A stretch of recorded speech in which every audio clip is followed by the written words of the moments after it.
mà biết gì. Hello hello nè này lộ mũi xanh.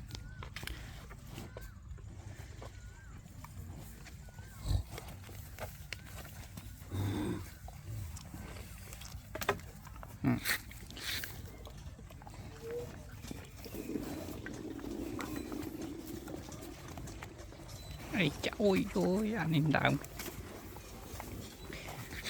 chộp hột ở clay còn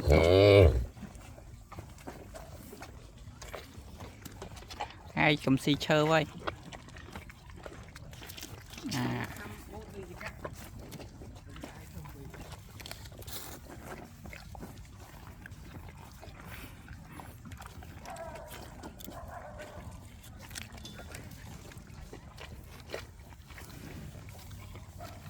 à lên à bạt